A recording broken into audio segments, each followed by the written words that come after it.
Consultório CBN, com Henrique Bonaldi.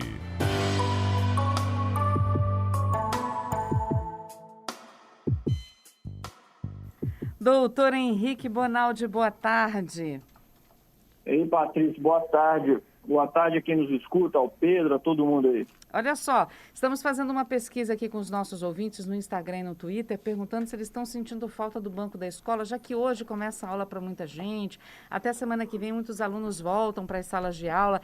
Aí eu resolvi perguntar para o senhor também, doutor, o senhor sente falta da época de estudante? Mas eu tenho que falar a verdade, Patrícia? Tô brincando. Eu sinto, porque junto com o banco da escola vem aquela sensação de não responsabilidade, né, Patrícia? Que era muito bom, né? Era só voltar para casa e estudar, né? Agora é difícil, agora é mais difícil. Estudar Mas e brincar, né? Eu não tenho esse saudosismo todo, não. Eu acho que cada época da vida da gente, a gente tem que viver ela plena, assim, ó, com vontade de viver ela. Tá certo, tá explicado então essa maior parte do pessoal aqui no Twitter que não sente a menor falta do banco de escola. Essa é a sua versão, mesmo. pode ser a versão deles também. Obrigada, viu, doutor? Agora vamos lá. A gente, inclusive, já falou nessa terça-feira e nos próximos dias vai continuar contando a história desse rapaz lá de Guarapari, que acordou com a barriga com um corte profundo, claro, né, seus órgãos internos expostos, está internado no hospital. Muito se falou, se especulou, ele até hoje pediu em rede social para que as pessoas parem de comentar e soltar boatos a respeito dessa história, de que ele teria perdido parte do intestino ou intestino, enfim. E aí levantou-se essa dúvida, né? Será que uma pessoa consegue viver sem o intestino? E a gente traz também para essa discussão aquelas pessoas que muitas vezes têm doenças graves, até mesmo um câncer no intestino, precisa tirar um pedaço do intestino grosso, do intestino delgado. Como é que é isso, doutor? Dá para viver sem ou com parte do intestino apenas? Ô, Patrícia, vamos fazer uma recapitulação aqui. O que é o intestino? O intestino nada mais é do que um grupo de tubo, igualzinho tubo de PVC, claro, muito mole, né? Igual a mangueira mole, que ele tem basicamente 3 funções. A primeira grande função é de trânsito, é de levar o que você come através desse cano, onde esse alimento vai sendo modificado até que ele sai como fezes, certo? Esse é o primeiro objetivo. O segundo é puxar do que você come o que é bom e largar dentro do intestino o que é ruim. A gente chama isso de função absortiva. Ele absorve, ele digere, ele ajuda a alimentar o seu corpo. E o terceiro é água, é puxar água. Você absorve água pelo intestino, certo? Esses três ofícios, eles se misturam, mas tem porções do intestino que são mais especializadas numa coisa e outras porções mais especializadas em outra. Então, vamos imaginar aqui que eu tive um câncer da parte do duodeno ou do esôfago, cuja função é basicamente trânsito. Eu estou perdido, eu vou fazer uma obstrução e tem cirurgia que vai ajudar a desobstruir. Então, a cura é um pouco mais fácil do que aconteceu. Vamos dizer que lá no intestino grosso, onde eu absorvo grande parte da água, eu tive um trem qualquer desse, um acidente automobilístico, eu perdi parte disso. Ótimo, eu não perco completamente a capacidade de absorver água, porque o intestino delgado, uma outra parte do intestino também é capaz. Ou então, vamos dizer que eu perdi uma parte do intestino delgado, que é o responsável por essa absorção de nutriente, e agora, como é que eu vou fazer? Esse é o grande problema. O que estão se falando, que eu não tenho certeza absoluta, mas desse menino, é que grande parte do que ele perdeu foi do intestino delgado, que é, Patrícia, quem é responsável por pegar os nutrientes do alimento que você acabou de comer e jogar para dentro do corpo. A depender do quanto ele perdeu desse intestino, e nós estamos falando de metros de intestino, dependendo de quanto, ele vai fazer uma síndrome que a gente chama de desabsortiva, ou seja, ele não vai absorver os nutrientes que era para ele absorver.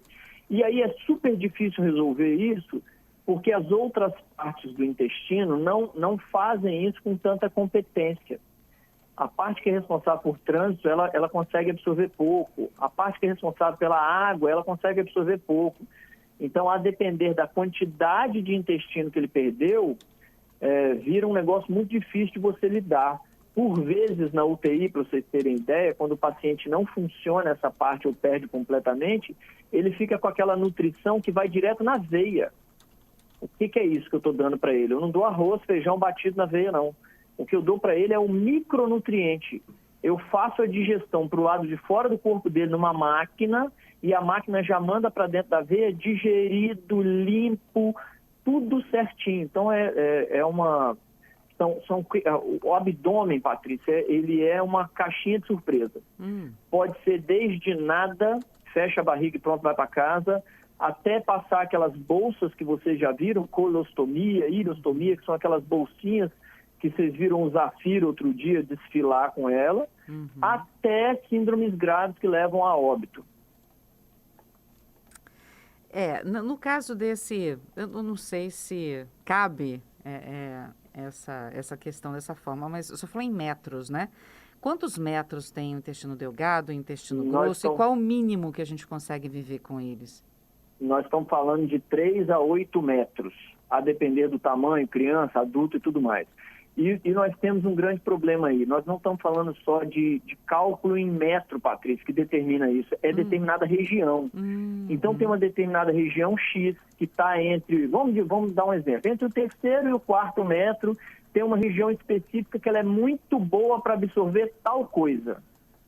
Se ele perde aquela porção, aquela coisa a ser absorvida vai ser prejudicado, apesar de ele ter perdido, sei lá, 30, 40 centímetros, sabe assim?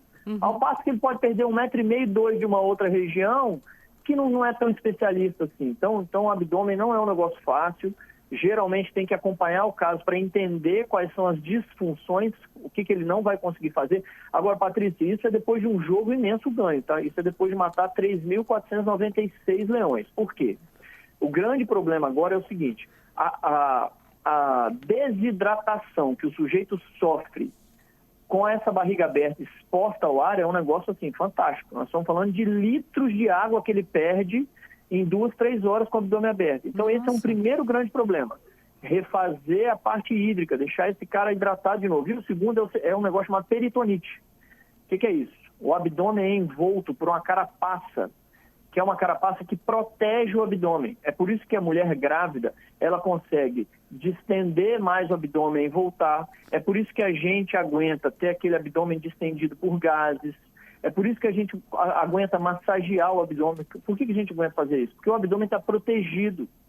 Esse tanto de cordão, essa mangueira toda enrolada dentro da barriga da gente, ela não faz nó porque ela é extremamente organizada por um tecido chamado peritônio. Esse tecido, brincando aqui, é como se fossem sacolas plásticas, é como se você pregasse essa mangueira num tantão de sacola. E essa sacola você prende no abdômen. Então, o intestino ele não é diretamente preso no abdômen. Ele fica flutuando num arcabouço plástico, assim, ó. Isso chama peritônio. Patrícia, isso faz uma infecção gravíssima. Nossa, você imagina.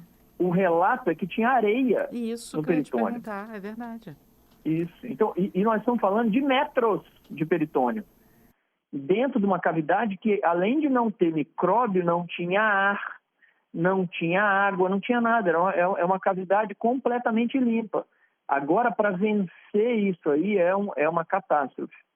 Os pacientes com peritonite grave ficam, às vezes, meses no hospital para conseguir vencer isso tudo.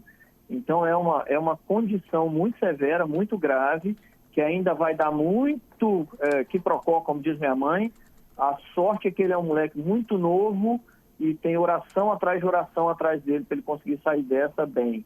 Mas a condição atual já é grave. Depois que resolver o atual é que nós vamos olhar e falar o que ele está absorvendo, o que ele não está absorvendo. É porque, enquanto isso, ele está medicado, ele está tendo hidratação venosa, minimamente está tomando um soro, esses nutrientes que ele precisa, o hospital, né, a internação está ajudando de alguma forma, né? Provavelmente. Inclusive, ele deve estar, eu não tenho certeza, mas nesse tipo de caso, ele fica em dieta que a gente chama de dieta zero. Que é isso? Não come. Eu faço nutrição de uma outra forma. Ou ele não come, ou eu passo uma sonda para depois da lesão do intestino. Então, sei lá, eu tive uma lesão depois, entre 50 e 70 centímetros eu tive uma lesão. O cara pega uma sonda de 1,5 m e alcança um ponto depois da lesão para fazer nutrição. Isso também existe. Mas no caso dele, provavelmente ele está com uma nutrição, que é essa nutrição na veia, dos micronutrientes. Entendi. Nossa, e o estômago deve reclamar, não bate uma Severo, fominha, severo. Abdômen, Patrícia, é assim, ó, apendicite. Fui pro hospital, operei em 30 minutos, voltei para casa no outro dia de manhã, minha vida... É verdade, tem isso no abdômen? Tem isso no abdômen. Ah, fulano de tal teve uma gravidez, não conseguiu expulsar a criança pelo canal vaginal, parto normal, precisou fazer uma cesárea. Fez uma cesárea, 12 horas depois estava em casa. Tem isso no abdômen? Tem isso no abdômen. Mas tem quem fica 3 meses com a barriga aberta, Que isso, as doutor? vísceras expostas, também tem, Patrícia. Porque aquilo, quando resolve dar problema, é muito tecido. A quantidade de tecido que eu tenho lá dentro, nós estamos falando de metros de mangueira dentro da sua barriga, para você ter ideia. Então, tem que cuidar, abdômen é um negócio sério. Pois é, a gente está falando do caso do rapaz, que a gente já sabe, foi de alguma forma ele foi cortado, né? Agora, que outros problemas poderiam fazer a pessoa, por exemplo, ficar meses com o abdômen aberto no hospital, doutor? Há vários, desde causas externas como essa, ou ele foi agredido, ou cortou, ou fez uma cirurgia, ou um trauma, por exemplo, bateu de carro, o trauma, existe isso, Patrícia, a força do impacto do carro, ela quebra uma mangueira dessa, ela poca, ela estoura uma mangueira dessa. E aí, lá dentro do intestino, lá pelas tantas não tem alimento, eu tenho fezes, o alimento vai se transformando em fezes. E nas fezes, muita bactéria, isso cai dentro da cavidade e eu tenho que abrir a cavidade para lavar. Literalmente para lavar. Tem cirurgia que usa 20, 30, 40 litros de soro só para lavar a barriga do cara. Nossa. Então, essas condições... E as outras condições são infecciosas, né? O cara que fez uma colecistite, o cara que fez uma apendicite, o cara que fez uma pancreatite. Cada it dessa, it é um sufixo que a gente usa na medicina para acusar inflamação. E esses são os órgãos, né? Pâncreas faz pancreatite. E assim vai. E cada it dessa que ele tem no abdômen, se eu não controlar ela com um tratamento que a gente chama de conservador, antibiótico, repouso, exame, passa isso, passa aquilo, ele pode fazer de uma monta tal que eu tenho que abrir a barriga para limpar com aquela quantidade de pus que fica por conta da infecção. A gente tem aqui a participação da Sara, doutor. Ela diz que ela faz parte de um grupo de pessoas que vive sem uma parte da vesícula e do intestino. E ela disse que ela tem que fazer suplementação. Isso aí. Lá pelas tantas a gente vai descobrir o que ele não absorve. Ah, ele não absorve tal coisa. Então eu vou ter que dar essa coisa de um jeito diferente, de um jeito que consiga ser absorvido. Isso é super comum. E vou te falar mais. Para quem está passando por isso e está nos escutando, não é hora de desespero. É hora de reza, oração, confiança e olha para frente. Não desiste não. Por quê, Patrícia? Porque depois que o sujeito coloca aquelas bolsinhas, como a gente viu os afios desfilando, a vida do cara volta praticamente ao normal. Então, quem tem doença abdominal severa, está passando por isso, operou, está preocupado, vai operar amanhã e está me escutando. Entre para cirurgia de nariz em pé, confiante. Porque hoje a medicina está numa tecnologia tal que as condições, graças a Deus, fazem com que você viva normalmente. Levanta e vai trabalhar dirigindo seu próprio carro, pegando seu próprio ônibus, fechou? Fechou. Eu até queria perguntar também sobre a questão do câncer de intestino. E o Pedro lembrou bem aqui a Hebe Camargo, que morreu de câncer no peritônio. Então, o câncer também deixa a pessoa numa situação muito difícil nessa questão, né? Você imagina... vamos fazer um comparativo aqui, só para a gente viajar na maionese aqui, Patrícia. Não sei nem se dá tempo, mas vamos lá. Sabe bandeirola de fé junina? Sei. É aquilo ali, ó. A bandeirinha é o peritônio. O fio do barbante é o seu intestino. É claro que ele não tem aquela grossura do fio. Ele tem uma grossura mais ou menos de uma mangueira mesmo de jardim. E aquela bandeirinha, eu prego ela na parede. Então é como se fosse invertido. Ao invés de eu pregar o barbante e deixar a bandeirola voando, eu prego a bandeirinha e deixo aquilo ali. Entendi. O câncer de peritônio, Patrícia, acomete todas as bandeirinhas. Você imagina, nós estamos falando de metros, um negócio super difícil de tratar. Por isso que todo mundo que tem qualquer sinal de sintoma de câncer, a gente na medicina fica desesperado para o cara voar no hospital o quanto mais cedo possível. Porque quanto antes eu descubro numa bandeirinha só, ao invés de descobrir em metros de bandeirinha. Olha que está rendendo aqui participação dos nossos ouvintes, essa questão aí do intestino. A Sara está falando que ela tem má absorção de B12. O Alex está aqui perguntando como é que é a operação de vesícula. É uma operação rápida? A operação de vesícula? Isso. Se não for uma vesícula problemática, se ela não for... Tem alguns tipos de vesícula ou tipos de problema na vesícula que podem dar um probleminha maior durante a cirurgia. Fora isso, é uma cirurgia simples, sim, e hoje em dia a grande maioria opera por tal do vídeo. O que é isso? O cara coloca só um catéterzinho lá dentro e opera por dentro da barriga, não tem cortes grandes, né? Lembra aí, Patrícia, eu tenho 40 anos, minha mãe fez a colecistectomia da minha mãe, a cirurgia de vesícula dela foi a céu aberto, ela tem uma cicatriz enorme do lado esquerdo, esse negócio enorme, então nós estamos falando de 10, 12 centímetros. Hoje em dia não, hoje em dia são 3 pontinhos na barriga, que ele coloca um catéter, ele coloca como se fosse um canudo lá dentro e ele manipula tudo através desses canudos. Uhum.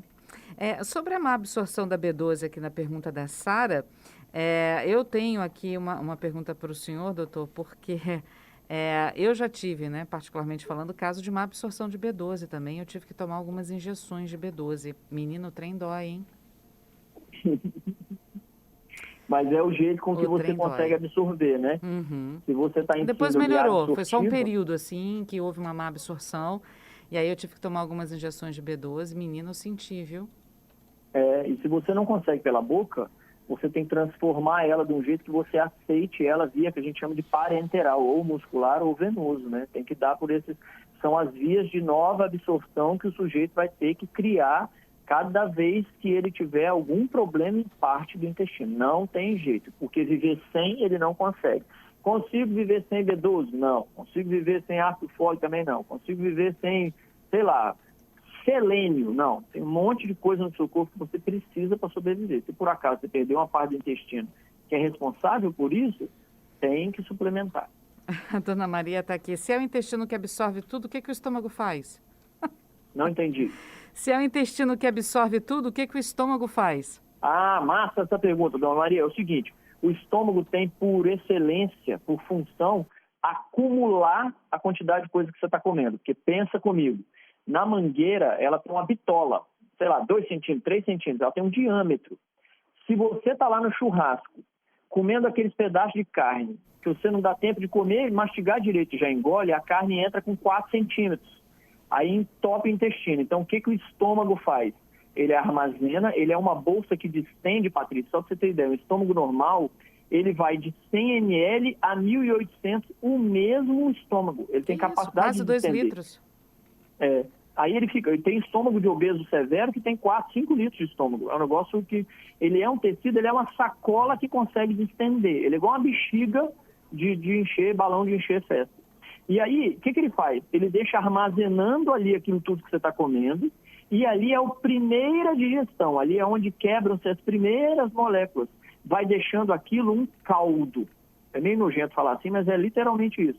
Quando ele passa para o intestino, que a primeira parte que ele passa chama duodeno, esse duodeno ele é até meio bruto ainda, ele é meio mais forte para ele dar conta de descer uns pedacinhos de coisa ainda que não vai dar tempo de digerir tudo no estômago. Então o estômago tem por excelência armazenar e diluir aquilo para depois entrar no intestino. Caso contrário, é igual a pia da cozinha da senhora. Se a senhora jogar meia dúzia de osso de galinha ali, o cano não leva para frente. Então tem que ter um negócio para diluir aquilo ali e levar já em caldo para o resto. Tá. A Marinês está aqui perguntando quais são os sintomas do câncer de peritônio. Tá bom, todo câncer de abdômen ele é super difícil de achar. Mas a sacada tá parando de comer, tá emagrecendo, tá tendo uma febrezinha no final do dia, você tá sentindo uma massa no abdômen, foi tomar banho, passou no abdômen a mão, achou esquisito.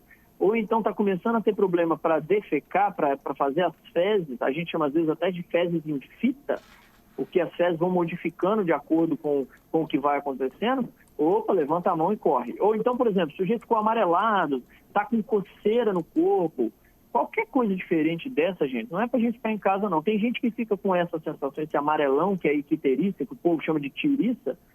Ô, Patrícia, tem gente que fica com isso 2 anos em casa e não investiga. Na hora que investiga, não tá em tempo mais. Então, fez icterícia hoje, meu amigo, você tá amarelo hoje você vai procurar médico. É nessa velocidade. Sentir um caroço no abdômen diferente, não é mês que vem, não. É hoje. Uhum. Olha só que legal, doutor. A Adriana Cruz está aqui dizendo: oi, CBN, o papo com esse médico está tão bom que eu estou esperando acabar para poder sair do carro. Graças a Deus. A nossa sair de casa não sai com pressa não, hein, bem? Uhum. Agora, doutor, eu tenho aqui a pergunta de um ouvinte, pediu para não ser identificado, diz que a mãe dele teve câncer no ovário. e que começou a aparecer um líquido, que ela precisava tirar esse líquido que estava na barriga dela, estava solto na barriga dela. Faz um negócio chamado ascite. Entre essa bandeirinha existe uma película de água muito fininha que permite que essa bandeirinha ela corra na parede. Vamos pensar assim, ela não é fixa na parede. Essa bandeirola, ela corre na parede, por isso você massageia e não tem problema. Esse espacinho, que a gente chama de espaço virtual, de tão uma lâmina de água que tem ali, ele é, por várias doenças, motivo para se encher de água. E aí vai separando a parede da bandeirola. Vai separando o peritônio da parede do abdômen. Isso chama ascite. Isso é muito comum em doença de câncer, isso é muito comum em doença hepática do fígado. E aí, nessa hora, começa a ficar tão desconfortável aquela barriga d'água que a gente tem que tirar aquilo, drenar. E infelizmente, quando a gente chega nesse ponto de só ter que drenar e não resolve o problema, geralmente é uma doença que está avançada. Doutor, eu queria, continuar conversando com o senhor, porque não param de chegar perguntas, mas infelizmente nosso CBN Cotidiano está chegando ao fim. Vamos deixar para segunda-feira, para terça-feira que vem, tá bom? Tá bom, eu também adoro conversar com vocês. Eu já falei para os meninos aí, na terça, amanhã eu sou mais feliz. Que bom, até terça-feira que vem. Doutor Henrique, obrigada mais uma vez, viu? Em nome dos nossos ouvintes. Tchau, gente. Fique com Deus.